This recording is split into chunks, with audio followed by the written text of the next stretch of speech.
Hello guys, അപ്പോൾ ഉണ്ടല്ലോ നമ്മുടെ വീട്ടിലൊരു പുതിയ പൂച്ച വന്നിട്ടുണ്ട്. മേടിച്ചൊന്നല്ല, ഇവിടെ ഒരു കുഞ്ഞു പൂച്ചയുണ്ട്. അത് കുറച്ച് വലുതായപ്പോൾ ഞാൻ എന്തായാലും പാലൊക്കെ കൊടുക്കാറുണ്ട്. ഇവിടെ കുറച്ച് പാലൊക്കെ ബാക്കി വരുമ്പോൾ കൊടുക്കും, അതൊക്കെ കൊടുക്കാറുണ്ട്. അപ്പോൾ അത് എന്നെ ഭയങ്കര അറ്റാച്ച്ഡ് ആയിട്ടുണ്ട്, അമ്മേനിട്ടും ഭയങ്കര അറ്റാച്ച്ഡ് ആയിട്ടുണ്ട്. അപ്പോൾ ഞാൻ കാണിച്ചുതരാം. ഇവിടെ ഇരിക്കുന്നു, ഇവിടെ കുഴലപ്പം നിന്നുകൊണ്ടിരിക്കടാ, കാണിച്ചുതരാം. ഇതാണ് ആള്, കിറ്റി കിറ്റി എന്നാണ് പേരിട്ടാണ്. കൊതുക് കടിക്കണു പാവത്തിന്. നോക്കിയേ, ഇവിടെ നോക്ക് കിറ്റി, നോക്ക്.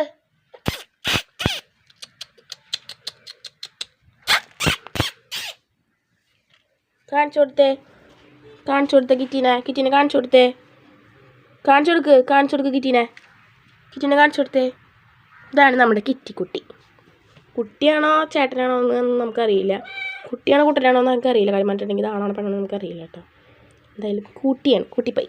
എൻ്റെ അമ്മയുടെ കുഴലപ്പം വെള്ളം വെച്ച് കൊടുത്തിട്ടുണ്ട്. Tata kitty, Tata, bye bye. പുതിയ പൂച്ച. ഈ പൂച്ച നടന്നു വെച്ചിട്ടുണ്ടെങ്കിൽ ഇത് തൊട്ടപ്പുറത്തുള്ള പൂച്ചയാണ്. അത് അവർ എവിടേക്കോ പോയപ്പോൾ, അവരുടെ ശരിക്കത്തെ വീട്ടിൽ പോയപ്പോൾ, ഇത് വാടക വീടല്ല, അവർ വേറെ സ്ഥലത്തായിരുന്നു. അപ്പോൾ അവിടേക്ക് അവരുടെ ശരിക്കത്തെ വീട്ടിൽ പോയപ്പോൾ അവിടുത്തെ പൂച്ച ഇങ്ങോട്ട് വന്നതാണ്. ഇങ്ങോട്ട് വന്നത് മീൻസ് ഇവിടെ വേസ്റ്റ് കൂടി ഉണ്ട്. വേസ്റ്റ് കൂടിയൊക്കെ അവിടെ വന്നിട്ട് ഫുഡൊക്കെ അമ്മ ഇങ്ങനെ മീൻസ് വേസ്റ്റ് ഇടുമ്പോൾ അതൊക്കെ കഴിക്കും. അപ്പോൾ അങ്ങനത്തെ ഒരു പൂച്ചയാണത്, നാടൻ പൂച്ച എന്നൊക്കെ പറയില്ലേ. അപ്പോൾ ഞാൻ ഇങ്ങോട്ട് വരുമ്പോൾ പാലൊക്കെ കൊടുക്കും, അമ്മ ബാക്കി വരുന്ന പാലൊക്കെ എടുത്ത് കൊടുക്കും. അപ്പോൾ അങ്ങനെയൊക്കെ എന്നെ അറ്റാച്ച്ഡ് ആയിട്ടുള്ളതാ പൂച്ചയാണത്.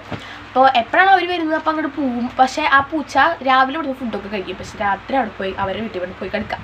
അപ്പോൾ അമ്മ ഇങ്ങനെ കുഴലപ്പൊക്കെ ഇട്ട് കൊടുക്കും, കുഴലപ്പൊക്കെ ഇങ്ങനെ പൊടിച്ചിട്ട് കൊടുക്കും, ചോറ് മുട്ടയൊക്കെ ഇട്ട് കൊടുക്കും.